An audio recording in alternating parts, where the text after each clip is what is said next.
Tämä luento on yksi 3 motivoivan haastattelun luentosarjasta. Jokainen luento syventää tietoa toisestaan. Motivoiva haastattelu on Millerin ja Rolnikin kehittelemä menetelmä. Tässä luennossa keskitymme ihmisen kohtaamiseen ja mitä se pitää sisällään.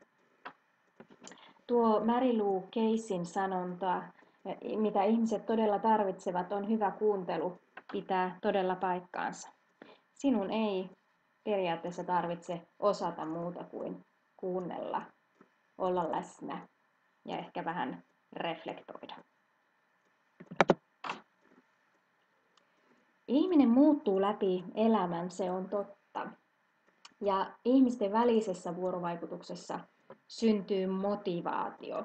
Muistat varmaan itse innostuneesi esimerkiksi ystäväsi kanssa jostain asiasta todella. On syntynyt motivaatio. Päihdetyössä on tärkeää asettaa selkeä tavoite yhdessä asiakkaan kanssa. On todella tärkeää, että asiakas itse päättää tavoitteesta. On tärkeää asettaa lyhyen ja pitkän tähtäimen tavoitteita. Lyhyen tähtäimen tavoitteita siksi, että ne on helpompi saavuttaa, tavoite kerrallaan. Ja myös pitkän tähtäimen tavoite, että tiedetään, mitä kohti ollaan menossa, jonne voidaan aina välillä katsella tulevaisuuteen, mutta saavutella näitä lyhyen tähtäimen tavoitteita ensin. Hyvä tavoite päihdetyössä voi olla täysraittius, päihteettömyys, hallittu kohtuukäyttö, satunnais- tai viihdekäyttö, elämäntilanteen parantuminen. Kuten huomaat, tavoite ei aina välttämättä kohtaa sinun arvojasi, mutta tavoite lähtee asiakkaasta. Asiakas voi itse määritellä, että vähentää esimerkiksi jotkut aineet pois, vaikka laittomat aineet pois ja jäljelle jää alkoholi. Ja tämä saattaa olla hyvinkin riittävä siinä elämäntilanteessa.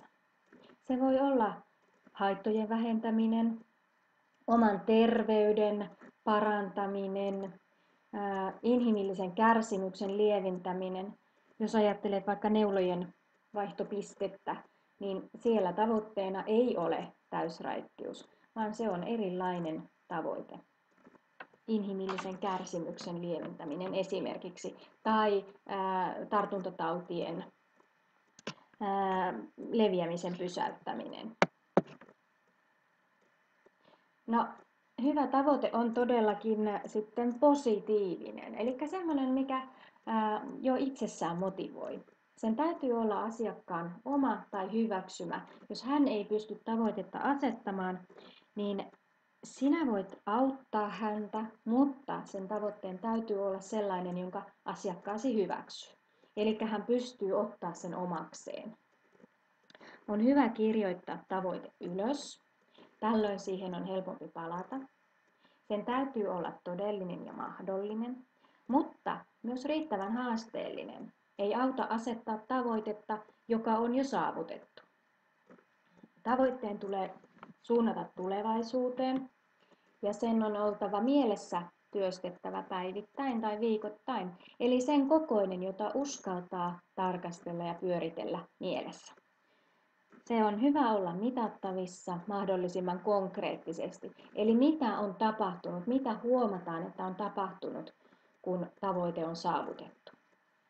Sen on hyvä olla myös hyväksyttävä, ei laiton tavoite. Empatia korostuu kohtaamisessa.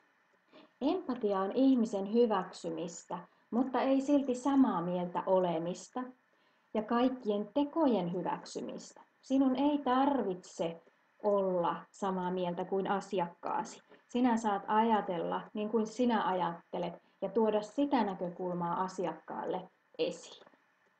Mutta empatia on myötäelävää ja mielessä toisen asemaan asettumista, mutta ei samaistumista.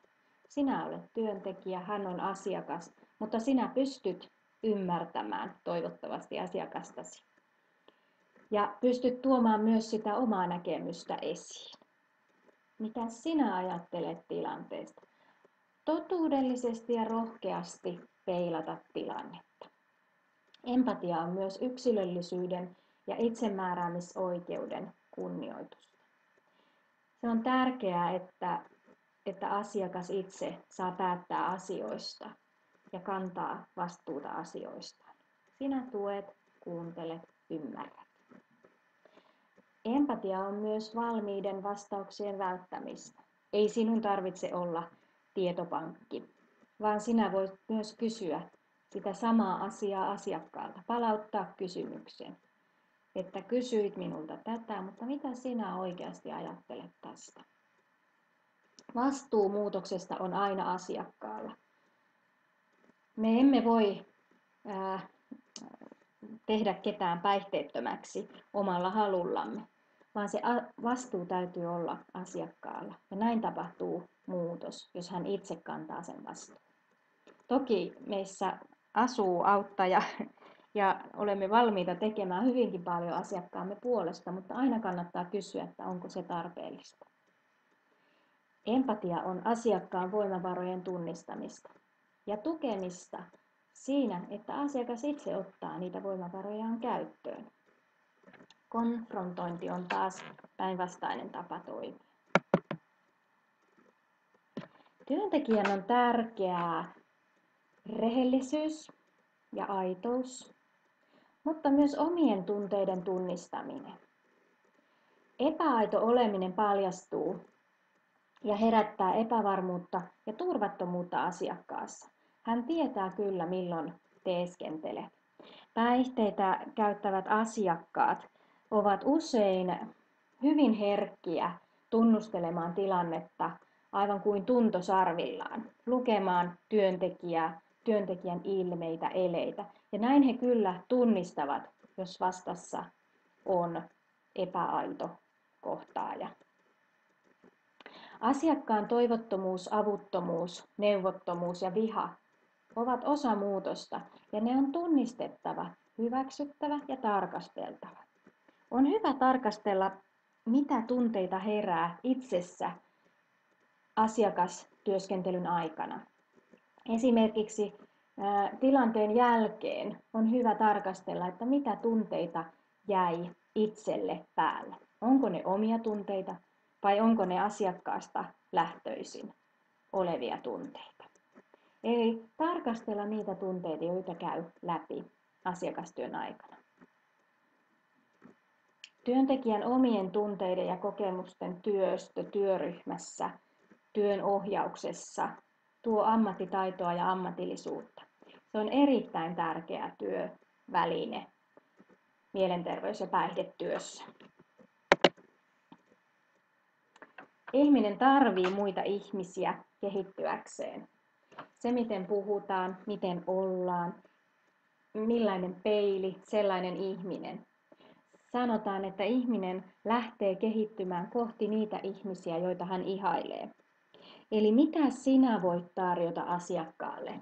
Sinä voit tarjota sitä pysyvää hoitosuhdetta, luottamuksellista hoitosuhdetta, avointa keskustelua, reflektiota, jossa hän pääsee tarkastelemaan omaa elämäänsä, olemaan tärkeä sinulle, sinä olet kiinnostunut, houkuttelet häntä myös tähän suuntaan. Siihen, millainen ihminen on, vaikuttaa myös hyvin paljon hänen läheiset, perhe, läheisverkosto. Samoin varhaisen kiintymyksen merkitys on suuri siihen, miten luomme luottamussuhteita. Tämä on kuitenkin niin laaja asia, että emme käy sitä läpi tässä. Aivot kehittyvät sillä tavalla läpi elämän, että muutos on mahdollinen, mutta muutos on myös vääjäämätön ja toivottavasti yleensä hyvään suuntaan.